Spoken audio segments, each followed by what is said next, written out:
Marks angles স্কুলে আপনাদের স্বাগত। মরিস কনফোর্টের চিরায়ত মার্ক্সবাদী রচনা পাঠের নির্দেশিকা ও সিলেবাস অনুসারে আজ আমরা পাঠ প্রক্রিয়ার দ্বিতীয় ধাপে তৃতীয় উপপর্বে স্টালিনের লেখা সোভিয়েত ইউনিয়নের কমিউনিস্ট পার্টির ইতিহাস নিয়ে কথা বলবো। এই ইতিহাস সম্পর্কে সম্যক জ্ঞান অর্জন করা খুবই গুরুত্বপূর্ণ। সোভিয়েত ইউনিয়নে প্রথম সমাজতান্ত্রিক বিপ্লব হয়েছে। সোভিয়েত ইউনিয়নে মার্ক্সবাদ, কমিউনিস্ট পার্টি গড়ে তোলা, বিপ্লব, বিপ্লবের পরে সমাজতন্ত্র নির্মাণ করা ইত্যাদি বিষয় নিয়ে অনেক উচ্চ স্তরের বিতর্ক অনুষ্ঠিত হয়েছে এবং লেনিনের নেতৃত্বে এখানে মার্ক্সবাদী সুউচ্চ বিকাশ হয়েছে। এই জন্য সোভিয়েত ইউনিয়নের কমিউনিস্ট পার্টির ইতিহাস অধ্যয়ন করা, বোঝা খুবই গুরুত্বপূর্ণ। স্টালিনের লেখা সোভিয়েত ইউনিয়নের কমিউনিস্ট পার্টির ইতিহাসকে 4টি পর্বে ভাগ করা হয়েছে। এই বইতে প্রথম পর্বে পার্টি নির্মাণ থেকে 1905 সালের প্রথম রুশ বিপ্লব পর্যন্ত ইতিহাসকে প্রথম পর্ব বলে আখ্যায়িত করা হয়েছে।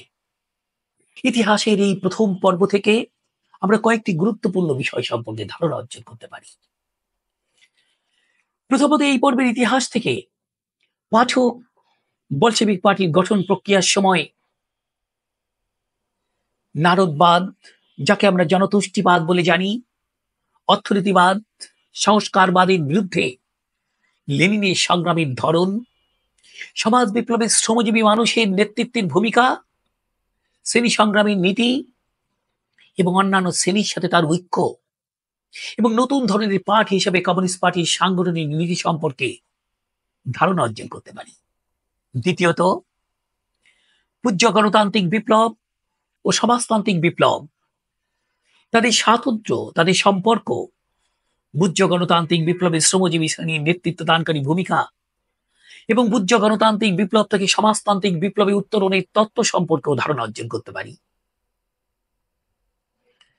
1905 সাল থেকে 14 সাল এই পর্বের ইতিহাসকে দ্বিতীয় পর্ব রূপে আখ্যায়িত করা হয়েছে। এই পর্বের ইতিহাস থেকেও আমরা অনেকগুলো গুরুত্বপূর্ণ বিষয় সম্পর্কে ধারণা অর্জন করতে পারি। প্রথমত, প্রতিক্রিয়ার সময় কিভাবে পার্টিকে রক্ষা করতে হয়, নতুন করে পার্টিকে সংগঠিত করতে হয়, আইনি এবং বেআইনি সংগ্রামের ভিতরে কিভাবে সংযোগ স্থাপন করতে হয়, বিলোপবাদের বিরুদ্ধে অব্যাহত সংগ্রামের মধ্য দিয়ে কিভাবে আত্মনির্ভরশীল স্বাধীন মার্ক্সবাদী বিপ্লবী পার্টি গড়ে তুলতে হয়, সে সম্পর্কে ধারণা অর্জন করতে পারি। দ্বিতীয়ত, কিভাবে দাম্ভিক ঐতিহাসিক বস্তুবাদের উপরে ভিত্তি করে পার্টির তত্ত্ব এবং কর্মসূচি তৈরি করতে হয়। তৃতীয়ত, কিভাবে শ্রমজীবী মানুষের নেতৃত্বে বিপ্লবকে অগ্রসর করতে হয়।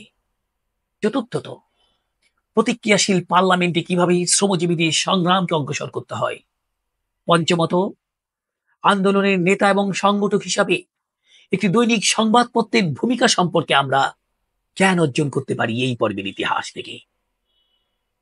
আর 1914 থেকে 21 প্রথম বিশ্বযুদ্ধ এবং অক্টোবর বিপ্লবীর বিজয় পর্যন্ত ইতিহাসকে তৃতীয় পর্ব রূপে আখ্যায়িত করা হয়েছে। এই পর্বের ইতিহাসও খুবই গুরুত্বপূর্ণ। এই পর্বের ইতিহাস থেকে আমরা যুদ্ধ সম্পর্কে, সাম্রাজ্যবাদী যুদ্ধ সম্পর্কে, শ্রমজীবী মানুষের দৃষ্টিভঙ্গি কি হবে, কমিউনিস্ট পার্টির পলিসি কি হবে, তা সম্পর্কে ধারণা অর্জন করতে পারি। সাম্রাজ্যবাদীর বিশেষ বৈশিষ্ট্য, অসমান উন্নয়ন এবং একটি মাত্র দেশে সমাজতন্ত্র বিজয়ের সম্ভাবনা তত্ত্ব সম্পর্কে ধারণা অর্জন করতে পারি। সোশ্যাল সোভিয়েনিজমের বিরুদ্ধে লেনিনের সংগ্রাম, বিপ্লবী বিজয়ের জন্য বলশেভিক পার্টির কৌশল এবং অক্টোবর বিপ্লবের আন্তর্জাতিক তাৎপর্য সম্পর্কে ধারণা অর্জন করতে পারি।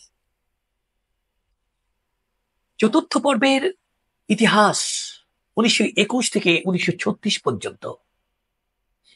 এই পর্বের ইতিহাস সমাজতন্ত্র নির্মাণের ইতিহাস। প্রথমত, এই পর্বের ইতিহাস থেকে আমরা নিউ ইকোনমিক পলিসির গুরুত্ব বুঝতে পারি, তার সম্পর্কে ধারণা অর্জন করতে পারি। নিউ ইকোনমিক পলিসি থেকে কিভাবে সমাজতন্ত্রে উত্তরণ ঘটবে, কিভাবে সমাজতন্ত্রের দিকে আবার সংগ্রাম শুরু করতে হবে, সেই তত্ত্ব আমরা বুঝতে পারি। দ্বিতীয়ত, শ্রমিক শ্রেণীর সাথে কৃষকের ঐক্য, সরবরাহ একনায়কত্বের অবিচ্ছেদ্য রূপ, এটা সম্পর্কে আমরা ধারণা অর্জন করতে পারি। তৃতীয়ত, সমাজতান্ত্রিক শিল্পায়ন, কৃষির সমাজতান্ত্রিক রূপান্তর সম্পর্কে আমরা ধারণা অর্জন করতে পারি। এবং এভাবে এই যে 4টি পর্ব সোভিয়েত ইউনিয়নের কমিউনিস্ট পার্টির ইতিহাসের, একে যদি আমরা উপসংহারে নিয়ে আসি, তাহলে তা থেকে আমরা কয়েকটি গুরুত্বপূর্ণ বিষয় সম্পর্কে জানতে পারবো, বুঝতে পারবো, শিক্ষা অর্জন করতে পারবো। শ্রমজীবী মানুষের বিপ্লবী পার্টি ছাড়া তার জয় অসম্ভব। পার্টিকে মার্ক্সবাদ লেনিনবাদের মাস্টার হতে হবে। পার্টিকে সুবিধাবাদ আত্মসমর্পণবাদীর বিরুদ্ধে সংগ্রাম করতে হবে। শ্রমজীবী মানুষের একনায়কত্ব ছাড়া, তাদের আধিপত্য ছাড়া, তাদের রাজনৈতিক কর্তৃত্ব ছাড়া সমাজতন্ত্র নির্মাণ করা যায় না। পার্টি শ্রমজীবী মানুষকে নেতৃত্ব দিতে পারে না যদি পার্টি নিজের আত্মসমালোচনা না করে, নিজেকে ভুল থেকে উঠিয়ে না আনে। পার্টি নেতৃত্ব দিতে পারে না যদি জনগণের সাথে তার সম্পর্ক দৃঢ় না করে। শুধু জনগণকে শিক্ষা দেয়া নয়, জনগণ থেকে কিভাবে শিক্ষা দিতে হয় সেই আর্ট পার্টিকে রপ্ত করতে হয়।